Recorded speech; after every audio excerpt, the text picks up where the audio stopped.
Thank you for taking time out of your either busy lives or very boring lives right now. Some of you have seen, talk to people who have the whole spectrum. Some people's lives are crazy, crazier than ever right now, trying to manage all the things that go on when you're having your life change like this. For other people, they're saying, I don't have anything to do, and they're poking their eyes out. So whatever your life circumstance, I'm glad you're here. Thank you for coming. This is just one of those things that we want to be a part of helping you with in your life. I know that we're all going through a lot of changes right now. And so we're just grateful that you took some time out to come and join us for this webinar. We are going to record, as Heather said, and make that available. So if your loved one, your marriage partner or partner didn't want to come or whatever, it was too busy, we can have this recorded so they can see it too. And you can say, hey, see, this is what I want you to be doing. So thank you again for being here. We're going to talk today about your relationships. Many of you are married, some of you are in a serious relationship, and maybe some of you aren't in one at all, and you're just thinking about, kind of what these principles are and how you can apply them in your life. So our title is Don't Quarantine Your Love, Protecting Relationships While Helping It Grow. Before I jump into the topic, though, I just want to remind you about the benefit that you have, most of you have for Blomquist Tale. We have made this available to the whole community. Hopefully some of you are here that don't even have our EAP benefit. We just want to reach out. So those of you who are here, just make sure all your friends and family know. You're welcome to share with them so that anyone can come to any of our webinars. We just want to be here for the community. So just a real quick review to make sure that you know we are open for business. Blomquist Tale is not going away anytime soon. Even if we're on some kind of mandatory, I'm in my office right now, which is great, but even if we're required to stay home, we can do this kind of thing still. And we're doing all of our therapy continued through phone and video, so we're still in operation. It's a free benefit that's 100% confidential. Nobody knows you're using it, including your employer. And it's 24/7 crisis, and we have availability, so please don't hesitate to take advantage of your benefit at Blomquist Health. Here we have the Chinese symbol. I don't know how many of you know what that means, but it is the symbol for the word crisis, and it's very appropriate right now because that is what many of us feel like we're in, as in a crisis. Our whole world is in crisis right now. But if you break down, as you can see, there's kind of two characters there. If you break that down, you'll see two characters. And the first one represents danger. Very fitting for crisis, the feeling of danger that we all feel. The second symbol, though, is interesting, and that is the word symbol for opportunity. So it's an odd combination, but when you think about what a crisis is, it is a danger that we all feel, and is also an opportunity. We have opportunity in crisis. So we're going to spend some time talking about both of those things today, and hopefully highlighting the challenges and recognizing them, but we're going to talk about the opportunities in that for growth. So what are the dangers? Let's start with that. What are the dangers involved in this virus and what it's doing to our marriages? So it's not just the danger we know. We're well aware of the dangers that are there for especially our older population and those with health risks. But it also has consequences for our relationships, and we're going to talk about that. You may have not heard that already we're seeing some of the stuff coming in that in China, they're reporting a higher divorce rate suddenly in the last, they're about 9 weeks ahead of us on a lot of this stuff. And so they have a higher divorce rate there. They're seeing more problems. And here, even locally, the Salt Lake Police Department sent out a tweet saying that they've already seen an increase in domestic violence related calls in the last couple of weeks. And that's only as we're just getting started in the stay-at-home orders. And so that's, you can anticipate that there's just with this high tension that we're going to have in our homes, just sometimes that spills out. So these are things to be aware of, and hopefully what we talk about today will help us to reduce those kind of things. I don't know about you, but I miss my old life, things I took for granted, and just the simple things. But we're going to talk about what are some of the challenges here. So financially, okay, some of you have already maybe dealing with the consequences of that. Just last week alone, over 3.2 million people filed for unemployment. They said that's probably a really low estimate because a lot of the systems are being crashed with people trying to file for unemployment. in 1 week, shattering any previous record we've ever had. 401k, if you've been watching your 401k drop, I feel your pain. I'm watching it too. Money continues to be the #1 thing couples fight about anyway. So when you add these financial challenges related to the economic problems we have with this, then you combine that with the fact that it's already something that we struggle with. It doesn't help. We're seeing that people's ability to cope is affected by this. The things that you used to do, like go to the gym, watch sports. I saw one meme that went out and said, hey, I looked on the couch and I saw this nice lady. Apparently she's my wife. She seems nice, because there's no sports anymore. So movies, restaurants, just the little things that used to help us cope and do well in our life, or a lot of those things have been taken away from us. And then unfortunately, some of the negative coping strategies, if you're a gaming addict, this isn't going to be good for you. Lots of things that could become negative coping, we can still have in abundance that lead to addictions and problems. And then, of course, we can't talk about the challenges without the issue of our kids are at home now, and they're bored, and you feel like you're their entertainer, and even more complicated, you're their teacher. And if any of you don't feel more stupid right now, I do. Like, 7th grade math turns out is something I don't understand. So we have the challenges of trying to be their teachers, their entertainers, and just having the kids around all the time. The inactivity, we know from just our common sense, but also research shows us stress and irritability come from not enough movement. It's hard to stay active when you're at home all the time. Lack of productivity can be frustrating. You just feel stale. The kitchen is always around, and that isn't good for our health. Sometimes it's overeating and challenges with that. Fear of the unknown. This is a big one, right? Everyone has their own different ways that that's playing out for them. I know some people are like, we're making too big of a deal of this. Other people are really scared, but we're all watching what's happening and seeing every day new things develop. Daily concern about you and your loved one's health. We're all getting a little bit of COVID overload, it's just everywhere. You can't have a conversation with somebody. You can't go online and do anything. If you try to stay away from it, you can't. It's everywhere. And for those of you that live here, I live here in Utah along the Wasatch Front, and we just had an earthquake, and that's not something we're used to. And so that added to the what else can go wrong kind of feeling that happens. Problems that already exist in our relationships can be magnified with this togetherness and the crisis that we're in. So takes what already was going on in your relationship and amplifies it. Whatever it was, can make it a little bit worse. Then we have the spiral of negativity that comes from that. Our brains, we know, store memories. This is a big part of when I was in college. I based a lot of my work on this, was that our brains store our memories by emotion. So when we're feeling fear and anxiety, you're more likely to think of fearful and anxious memories. And so our whole lives start to take on the flavor of not just this problem, but everything in our life starts to feel, we remember all of our other fearful memories. And we're in our fearful room, or our scared room, or our sad room, or our frustrated room. And then, of course, just the boredom of life that comes from all these things that are taken away from you. And boredom can sometimes lead to some bad behavior, both in relationships and just in general. And then, of course, we talked about the kids, but what about the parents working together with their kids? That those differences are amplified. Whatever little differences you might have had are amplified when the kids are always around. So that's depressing. I know we talked about all the challenges, and we're all very well aware of that. But let's talk about the opportunities that can come from this. And I know that sometimes that can sound odd to call this an opportunity, but there can be. In all crises that we go through, we can look for the gift that's in it, the opportunities that can come for us. And we're starting to see that already. You may have seen in your own homes and families and situations, people come together in ways they didn't before. Many of us lived through 9/11. I remember the weeks that followed, just the way that the community came together and everybody rallied. And here we are again in a totally different kind of crisis, but people coming together. They're showing in England, for example, neighbors they didn't even know. It's funny how it takes being literally told to stay away from each other for us to take an interest in people live next door. But we do, and you see that happening on an increased rate. So that's good. Maybe you have your own examples of ways that you've come together.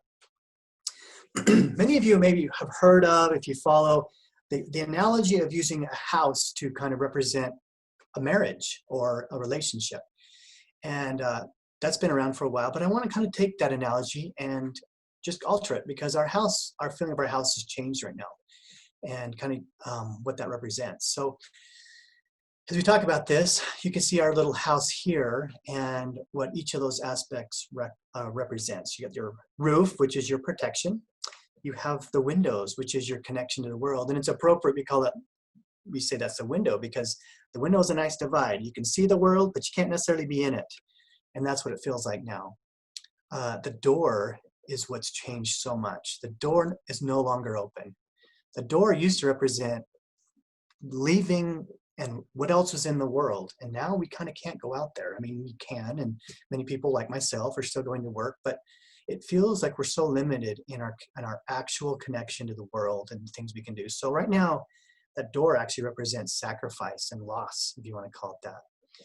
The foundation represents, in our case, what the marriage already was, what your relationship was already, because that plays into this. And then the trees, that's the growth. That's the opportunities for growth that can come out of this. So as we said, the door is closed and our lives are different.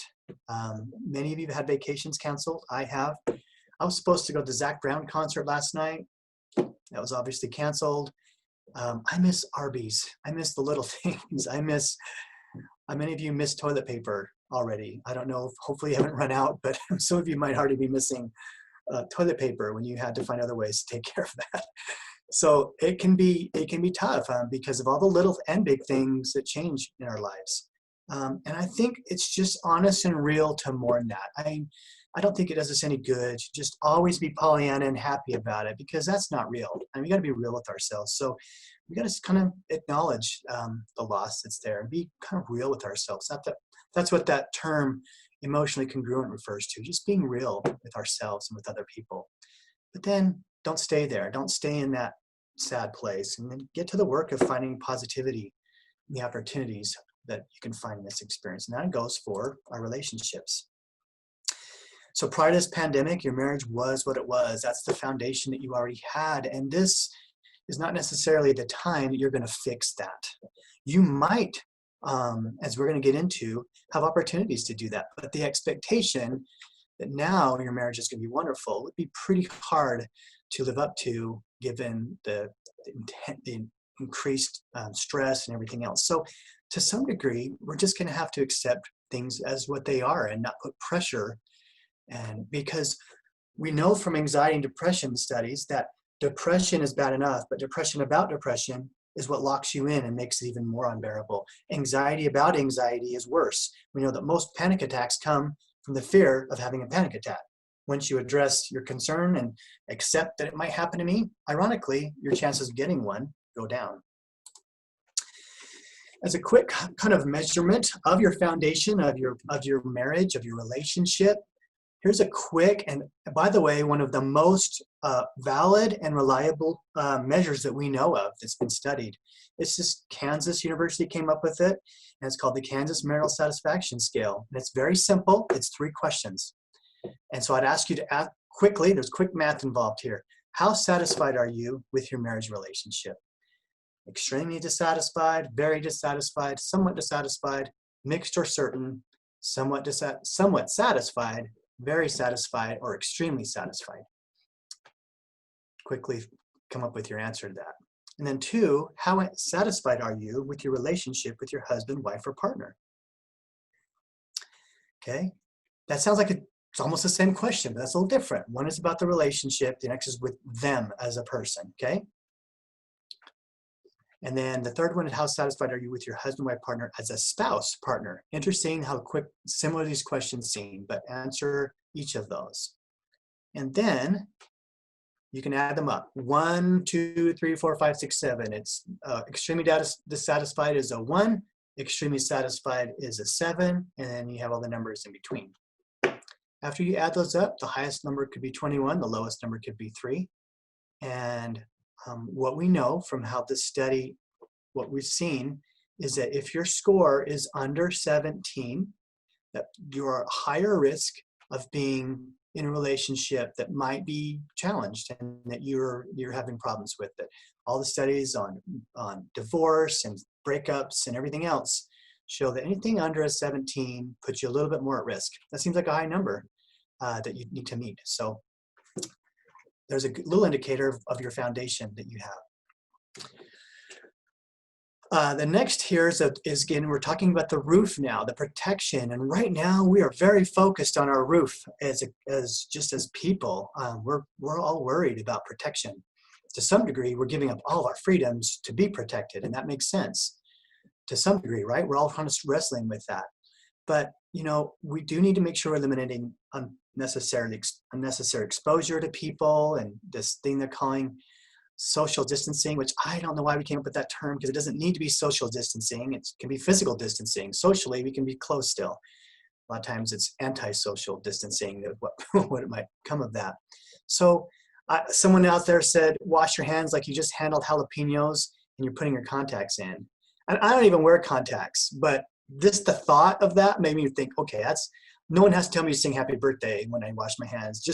I'll just keep that in mind and I'll wash my hands really well. So use those precautions, because protecting yourselves is protecting your family. They rely on you, your relationship, you rely on each other. So take care of those basics. And then of course, protect the relationship itself. And above all, right now, do no harm. That's the Hippocratic oath the physicians take. And by the way, it is also the same wisdom that works best for relationships. It is so much easier to ruin a relationship than to improve one. Tearing something down is really easy. Building it back up is hard. So the best thing we can do is to avoid the harm. Kenny Rogers, my mom loved Kenny Rogers growing up. I was sad to find out he passed away. And he and the Gambler said, walk away from trouble if you can. That wisdom is still true. So walk away from trouble when we can. My mom and dad, were married to each other, remarried each other, divorced, and then remarried each other 10 years later. And I asked my dad the second go around, what really made that work that time? And the second time, you guys do seem to be doing so much better. And this is one of the things he told me is, we learn to walk away from a fight. So talk about the realities and infuse confidence and optimism in your family. We need to make sure that we're having discussions. Now, if you have children, but even if you don't, in your relationships, we want to have healthy conversations about this. Don't overdo it, but have some. Connect to the world. That's the windows we talked about, right? And this is where we can be grateful that we live in the days that we live in. Can you imagine in 1920, we had the flu epidemic and the pandemic, and that one killed between 50 and 100 million people, way worse than what we're going through. And so people really quarantined. They had to stay away from people, and they didn't have any social media to live on, or they're just hello across the way is all they had. So we can be grateful that we have some ways still of connecting, but be careful with it, right? We can also become overload and problems can come of that. As much as possible within your framework, try to replicate your social structure. Talk to the same people. Spend as much time being social. Introverts, don't become more introverted. And extroverts, don't spend all your time on social media. Try to maintain as much balance as what you're used to in your real world. That goes to your relationship. If you're overwhelmed with each other now, spending tons of time together, that's where problems can come from. If you weren't spending enough time, this is a great opportunity for you. But try to have as much normalcy as you can in your life and in your relationships. It's been proven that couples who have larger social networks do better in their relationships. They put less eggs in the basket of their marriage to make it all my happiness depends on my partner. And they do better when they have other things in their life.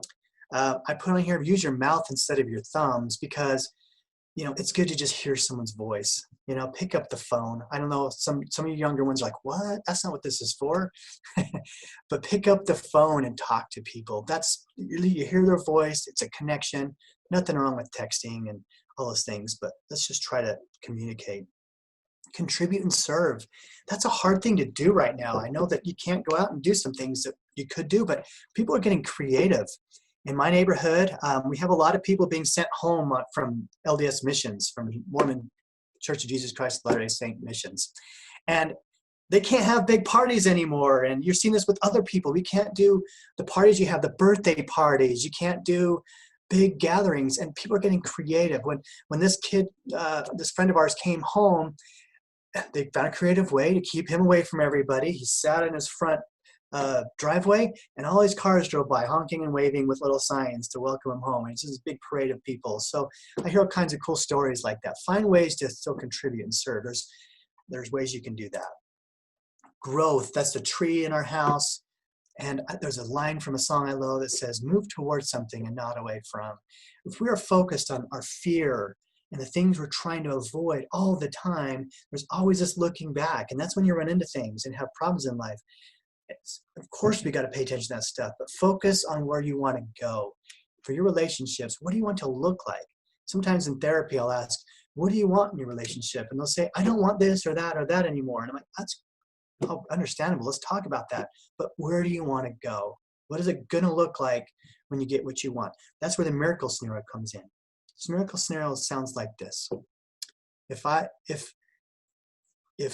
miracle happened and while you were asleep tonight, deep sleep, a magical being entered your room. And this could be a fairy, a wizard, an angel, or whatever.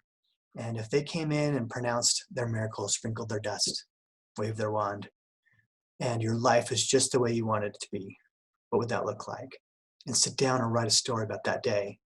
And just in detail, I woke up and there was a nice big bowl of food right there ready for me to go, or whatever that looks like. The day, go through your day. And that helps us to kind of pick that apart and say, what is it I need to create in my life to start to work towards that miracle? It's a good goal setting exercise. But then once you create a big dream of what you want, then it's just about the small and the simple. You know, you scale from 1 to 10, and you say, on a scale of 1 to 10, my marriage is at a 7 right now, or a 6, whatever I feel. And then I say, you know what, I'm not going to get to 10 tomorrow. And maybe right now during this, I can just hold on to 6 and not let it slip too much. Or maybe I want to slip it 1 notch. And what does that look like? What little things can I do to grow? Because that's how the trees grow, just a little bit at a time. Continuing in our analogy here, we have the inside of the house too. And in your homes, there's a reason that you have different rooms. And that's true of our life. We have different rooms, different functions of our life. And so I'd encourage you to think about what each of these rooms represent in your relationships. Productivity. If we're not productive, our relationships suffer. Togetherness. Self-care, alone time, that's the bathroom, that's the alone time, getting away from everybody, taking care of ourselves, getting clean. Togetherness is the bedroom. Wellness and nutrition, our kitchens, that's about how well we're taking care of ourselves. And of course, the family room, it's about togetherness, that family coming together, and diversion. We're going to cover each of those as well. First, productivity. George Bernard Shaw said, the harder I work, the more I live. And that's important now, and yet it's gotten difficult for some people to be productive because some of you may have been laid off. Some of your jobs you can't do from home. Some of your jobs from home just don't feel as satisfying. So we can do work from home when we can. Build new hobbies. You know that ukulele that's been sitting on your cupboard, on your shelf since you were 12, and you got it for your birthday and you never did anything with it? This is a good time. I came home from work last week and it was quiet. There's no TV on, and I heard the sound of the piano. And my daughter, my 16-year-old, is playing the piano. I'm like, what? She hasn't played the piano in months. She's like, I just need to play the piano. I was bored. My son was reading a book on his bed, and I was like, wow, this is awesome. This is an opportunity to create new hobbies and new habits. Your life has been shaken up, and you have opportunities to create new habits. Like cleaning, that sink that needed to be cleaned for a long time. Maybe you have opportunities to do things you didn't have before. That kitchen and dining area, that's the wellness and nutrition house. And we take our vitamins. Oh, my computer just went quiet. That was weird. Back. Vitamins, take your vitamins like your mama told you to. Exercise, you can do that in your living room. You gotta get creative. You can look up Zumba on YouTube and find ways to do that stuff. Eat healthy. We're seeing that people are just eating junk. That's a stress reliever, right? Just eat Doritos and Dr. Pepper and my life is good.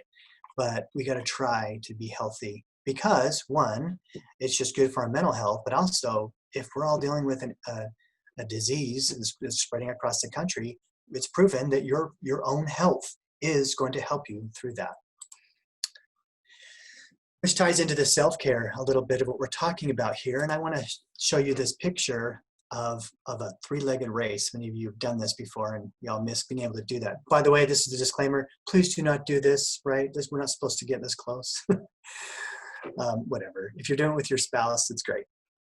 But they're out there doing this three-legged race. And three-legged race requires there to be three parts working. This is a three-engine machine, a three-part machine. And if even one of them is not working, we're either spinning in circles or we're dragging. And so the relationship isn't just about that middle leg. If we're focused on that middle leg, but the individual legs aren't functioning very well, then we have a problem. So one of the best things we can do for our relationships is get ourselves in a good place. And then don't let the relationship drag you down. Get the relationship going too. So how do we take care of ourselves so that our relationship can benefit from that? I'm not going to go into huge detail with this. We have other seminars that have already covered this really well. We will continue. You may have heard we're doing about 3 a week right now just to help get the word out and be there for people. So stay tuned to some of those. Some of them have been recorded and are shared. But I do want to talk a little bit about this just for a moment and just kind of highlight that our immune system is stronger when we're in a reduced stress state. That's been proven. So good mental health is one of the best ways to make sure you're physically ready to handle anything. Find as much normalcy as I talked about. This is not a good time to get rid of your good habits. Those good habits, keep them going. Get up, treat your day like you would. Just get up and take that shower. Get up and, but it's also an opportunity to create new habits. And I've seen this in my own home. I mentioned my kids. I'm gonna kind of call them out again, but my daughter made a goal of getting up and creating a new good habit because our lives are in kind of upside down. And that's a good time to take a look because normally we just kind of go through life, our head down, and we're just kind of zoned out and just doing our thing. But here's an opportunity to say there's a lot of habits have been disrupted. Great opportunity to develop new ones.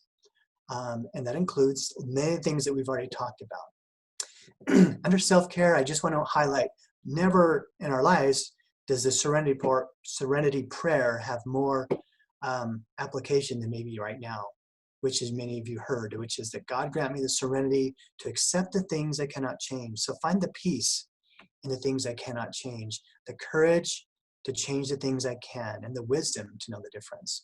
And right now, there are many things you cannot change. And focusing all of your energy on that is not serenity. Just accept what you can't. Courage to change things you can. You can change many of your habits around your health and your relationships. And then finally, just knowing the difference is where our good wisdom comes from. The room in the family room is the family time and diversion. I'm just going to share a few things that we love at our house, and maybe many of you have your own ideas. Hey, throw them on the chat if you have any that you can share with everybody else. But here's a few we love.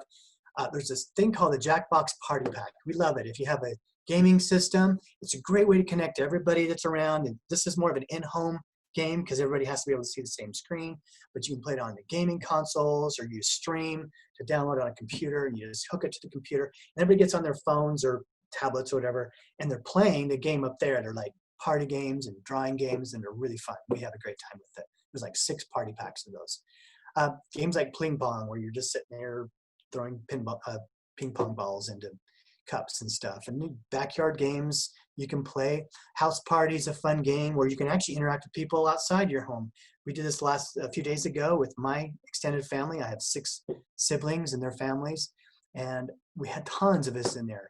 And you could see each other like we do now with the Zoom. You see everybody, and while we're doing it, we're playing trivia games or apples to apples kind of games and things like that. So that's a free app. There's some, I think, add-on games you can buy, but it's a free app that everyone across platforms, iPhone and Android, can play. Just Dance is a great way to just be active while you're playing, those kind of things. Pictionary Air is a fun app-based game, or Trivia Crack and things like that. So just kind of connect with people and have some diversion. Right now, I've never laughed so hard in my life. I don't know how so many of you are in the same boat. People are funny, and they're coming up with a lot of funny memes about all this and videos. I'm going to share a couple with you here in a bit, but look for diversion, and laughter is truly the best medicine, so it's good to do that. The rest of our time, I want to focus on that one room. Okay, we've talked about the family room, we've talked about self-care and all this stuff, and with about half of our time left, I want to really focus on the bedroom, which is the togetherness piece of this, right? That's the part of our relationship I want to focus on. So here's some ideas and thoughts to throw your way. First of all, the mindless moments become mindful. Now, the good thing about this opportunity is that we have less mindless moments in a way. We're all been awakened by this thing. We're all kind of paying attention. We're less like zombies just going through our day.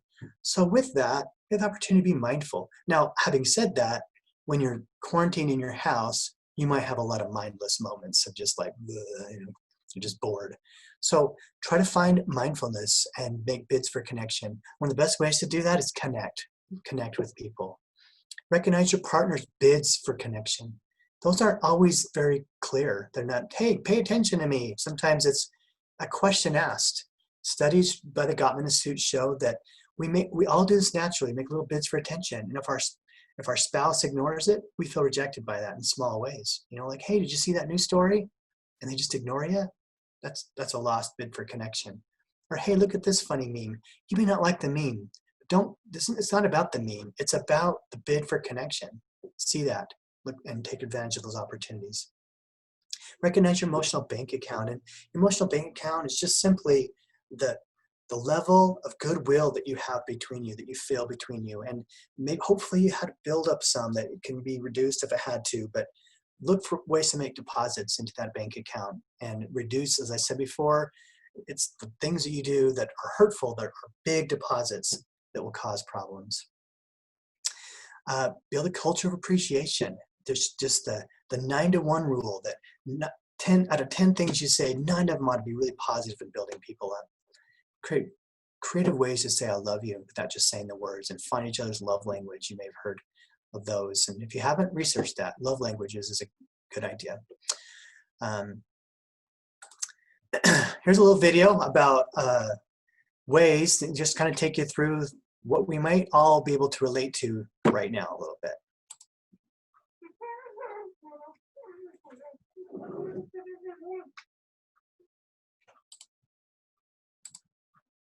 Turn it up so you can see it. I don't know how well that works, but.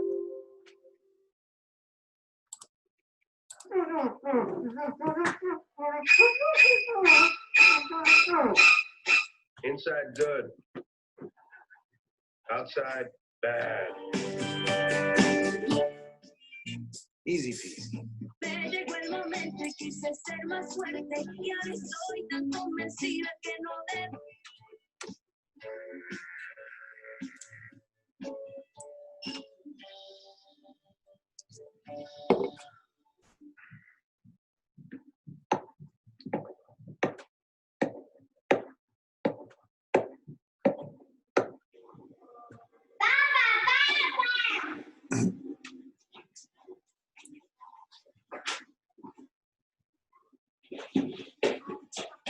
Oh, no quieres.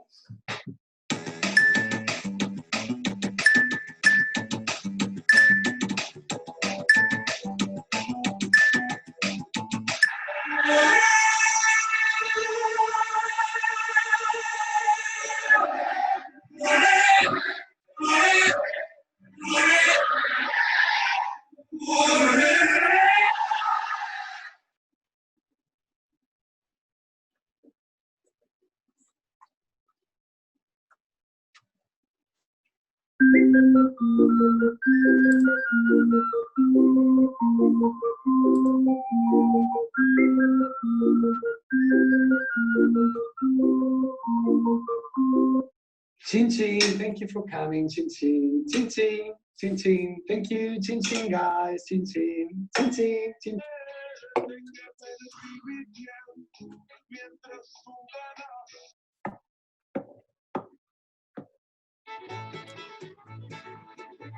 I love this one.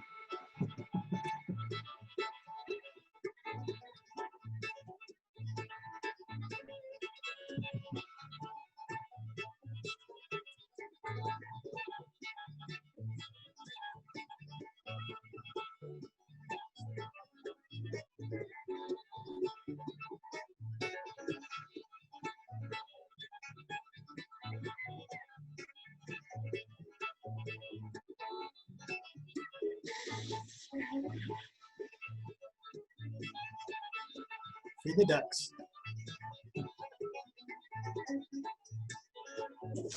I hate this apartment. I hate the color of these walls.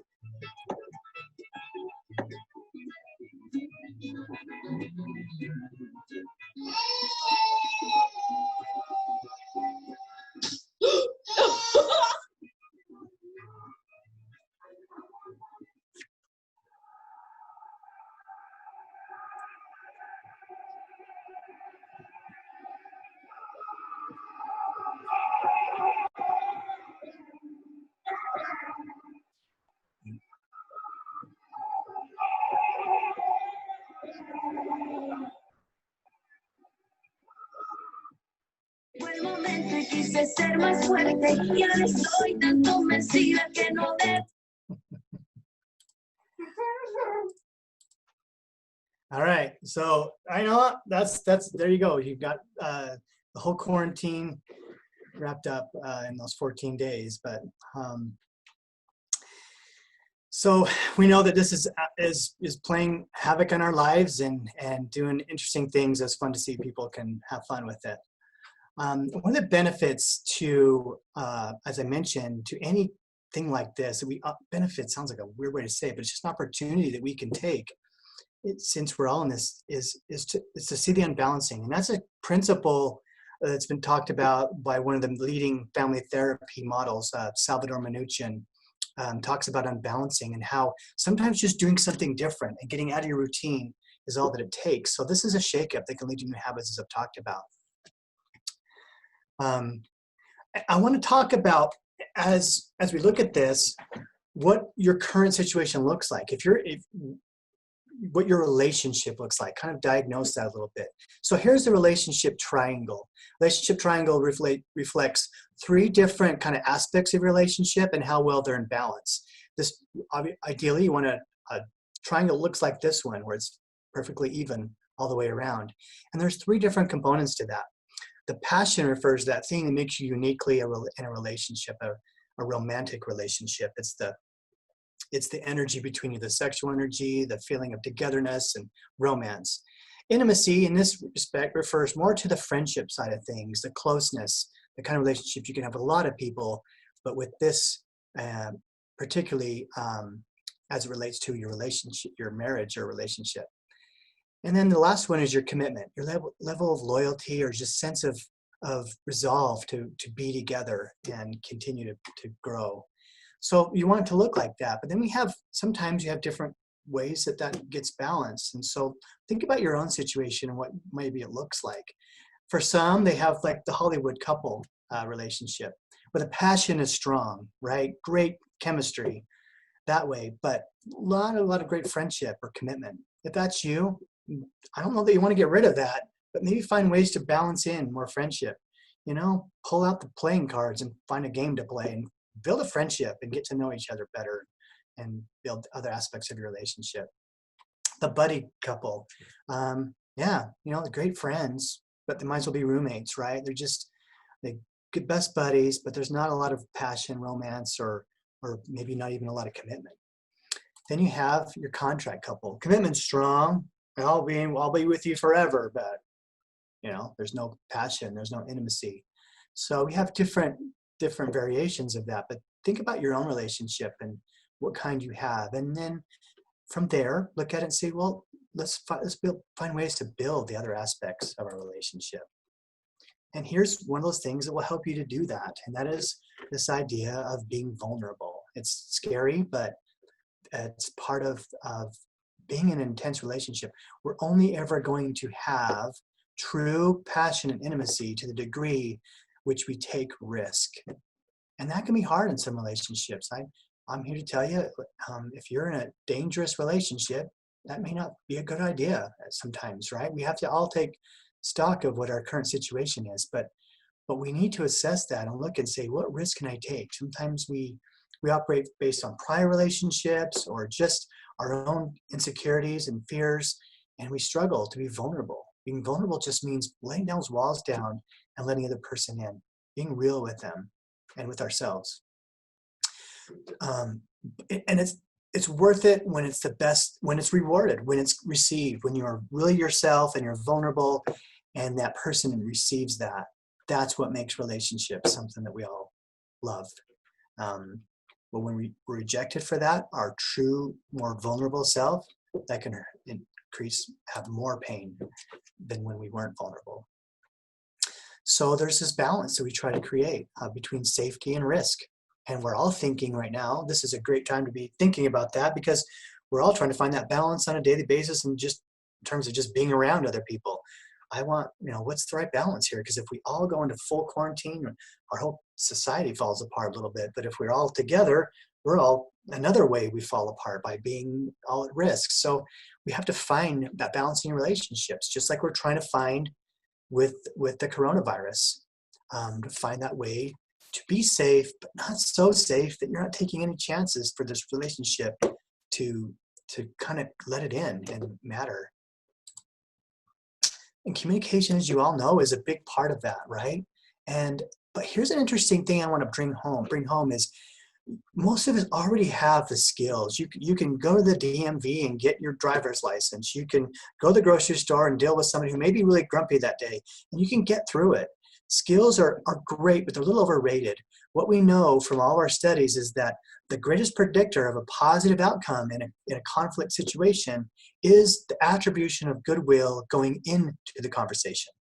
Basically just means, did you like each other before you had this discussion about the finances? And if there was already an attribution of goodwill, we're more likely to see each other. Remember, we're in our good room, more likely to think of good memories, or happy room. We're more likely to give the benefit of the doubt. We're more likely to use our best skills in those places. So skills do matter, and we got to perfect those and make them better, especially if you're in a tough situation. You need better skills than you might need if things were just easygoing and fine. But it's what we do prior to the conflict that can make that conflict situation work better. That's the togetherness. But unfortunately, in struggling relationships, the first thing to go is the happy togetherness time. We just let go of that stuff. So now we're only having conversations about problems. That's bad math for relationship. We let go of all the happy, easy conversations and only have the ones around problems. And we find it in more mature relationships that are able to be emotionally able to say, we have a problem. We can set that aside and still be kind to one another. We can still have good things between each other. We don't have to let that bleed over. And just quarantine idea is something we can practice a little bit in our relationships, to quarantine, live with a problem, still come back to it. We can't ignore it, but let's go and have some good memories and not throw a fit and say, I'm not going to be nice to you because of that. Best we can to go still try to have other positive experiences. So when we come back to the problem, there's goodwill. It's harder to do. The higher the emotion, the more difficult that is. And that's why our most important relationships are the toughest, because they're the ones that have the most emotion. And that's when flooding occurs. Flooding in this context refers to that place where it just tips over and you're now no longer in your prefrontal cortex where you do your best thinking. You're more back into your limbic system, thinking like a reptile instead of like a mammal, a higher level mammal, and you're not at your best. So we need to calm down the amygdala, calm down the limbic system. We need to just reduce the tension. If that's a personal thing, or you can do that together, great. Bring down the temperature, then we can come back and talk. That's why timeout can be a really good thing. And we're going to talk about that right now. Two really important places I want you to be aware of. And if I could draw a little better on this, I would. But if you could see my mouse, most of life is just, hopefully, maybe right now there's not a lot of that, but you just don't need to use a lot of skills. Like, you can just talk about things and just be yourself. And that's important, because nobody can maintain this intense level of communication. Imagine if you had to go around everywhere all the time using like really great, reflective listening skills. Like someone just says, hey, oh my gosh, they have the best pizza down there. And you're like, oh, so what you're telling me is you really like their pizza. Is that what you're trying to express? What are you talking about? So we don't need to always use our best skills, because that's just exhausting. But we need to know when it's time. Does that make sense? So one important place to know of is the point of caution. And that could be because of two things. One is what we're talking about. If you in your relationship know that talking about my mom is a problem, or family, or finances, or whatever it might be, if something like that is a common thing for you, well, then you know that's a point of caution. And anytime you talk about that thing, all right, time to use our best skills. Or maybe it's the kind of mood you're in, or the setting. The term that addicts use is blast. Boredom, loneliness, anger, there's a silent H in there for hungry, stressed, or tired. Any of those kind of mood-related things sometimes take us out of our best self, and we're just need to use better caution because we're not in the best place to talk about things. So we're aware of that, and we use our best skills right here at that point of caution when things start to turn. But if we miss it, or it just doesn't work when we try, we hit this other place called the point of no return. And that is long before the ugly words are said, long before it gets really loud and ugly. We recognize this is the point of no return. I'm in a place where this does not go well. And instead of trying to use those skills anymore, it's time for me to kind of remove myself and take a time out and then call a time in. And there's important how you do that. You can't just like, I've had enough of you, and just walk away or make a parting jab at somebody, but to own it and say, you know what, I just feel like right now it'd be better for me to take a break. Let's talk about this after dinner when I've got some food in my belly, and we'll go over this. So point of no return is a critical place to understand in your relationship. As I mentioned, my dad would tell me that was the thing that changed their life and their relationship. The litmus test, the test that I believe, when you take all this into context, it tells me if I'm in a place of, whether it's a conversation or a general state of my relationship, my marriage, is this litmus test. It's a one question I ask myself, one question. And if the answer is yes, then have that conversation, we're in a good place. If the answer is no, it's about getting back to that place. And that question is, am I looking out for you? That's the question that we ask ourselves. Am I looking out for you? Because as soon as I resort back to my own needs all the time and make it about me, we're just in a tennis match looking out for ourselves. And even if you're doing that really well, it's very unsatisfactory. It doesn't lead to cohesion, love, or anything like that. So as soon as I'm in that place, I got to come back and just get to a place where I can look out for you. I got to be in a place where I'm looking out for you. That's the question. It's that simple. Many of you may have heard of the magic 5 hours. And I've looked at this recently again and thought, how does this apply now?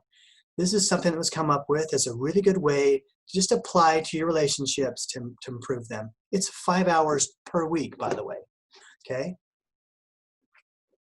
The first is partings. 2 minutes times 5. Okay, you leave 5 times a day, 5 times a week to go to work, whatever. That's 10 minutes total.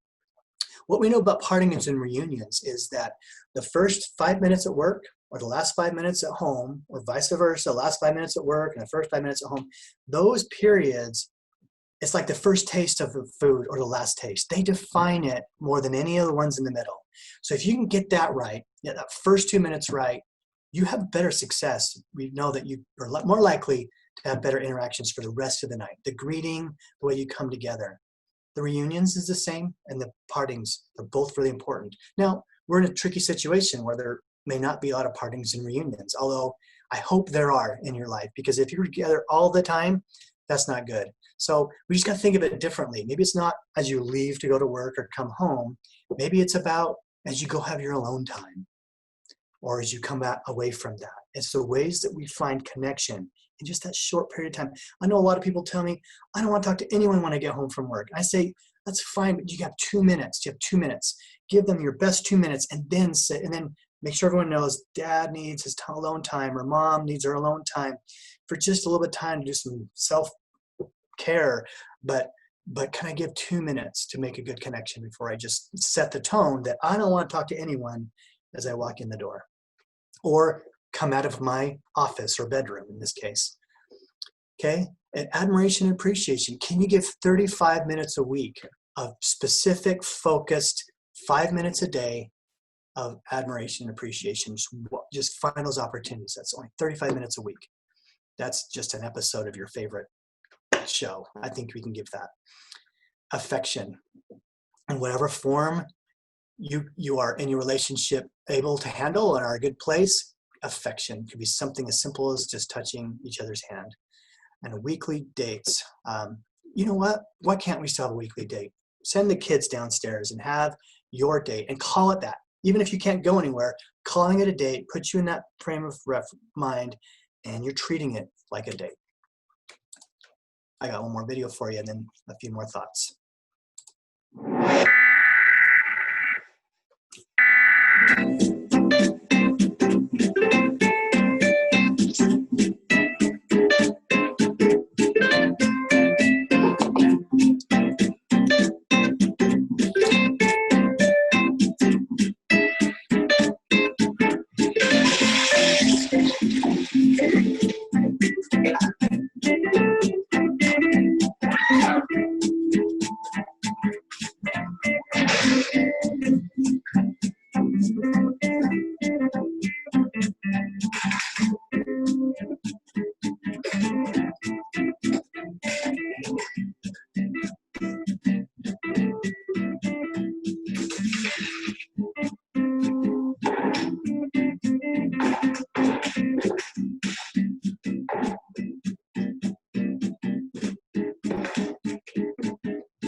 All right. Did anybody notice he didn't make a big thing about the spoon, but then he put it in her mouth and then put it back in his own? Don't do that, right? If you're not going to touch it, don't. All right. So I want to finish with this. A little personal story just to kind of bring this together. We've been talking about your home, your relationship home, using the analogy of all the different aspects of that you want to pay attention to. I'd encourage you to think about what rooms in your house that we've talked about need special attention as you go through this experience that we're all going through together. We have a little story in my family. That man you see is my father. He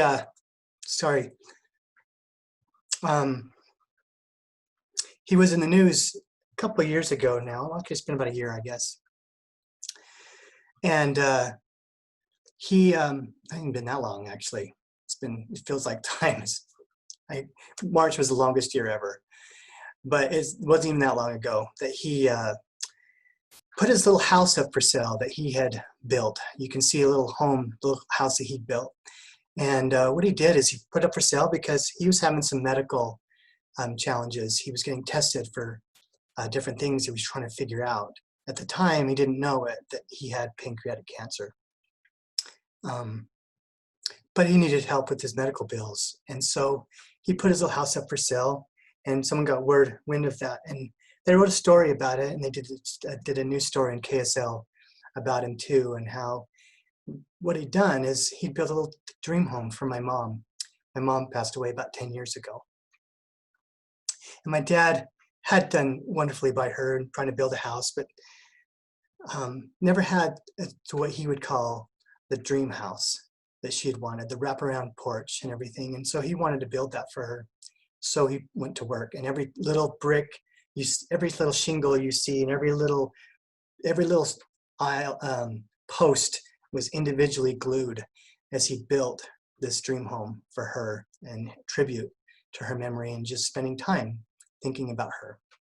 So they made a fun news story of it, and the neat part of that too is people came around and without him asking, donate a lot of money so that he didn't have to sell his dream home, so he could still keep it. So that was a story in our family of an example of my father building his dreams with her in their way. That's your story too. We're all trying to build our own dreams. And one of the things that we know about relationships is that when we are building dreams together, talk about our dreams and building those, that's where we can grow and thrive. And right now, it's still okay. It's still time to build those dreams, to dream big. And whatever it is you build, sort of whether you have the house with the wraparound porch or not, in the end, sort of just really doesn't matter, because you can see by more detail of what he put together. Some people just called it a dollhouse, but a beautiful dollhouse. But for him, it was a dream that he and my mom were working on together. But in the end, it's not about that. In the house that you build, it's not about this brick and mortar. It's not about even the little things that happen. It's about what you're really building is this house of love between you. That's my mom and dad in the beginning, and that's them not too long before my mom passed away. So I wish you all the best in your dreams and in your challenges as you fight to make them come true. And we're here for you and want to help you in whatever ways we can. And I know that we can all reach out and help one another. And thank you again for coming, being a part of this, and have a blessed day. Thank you.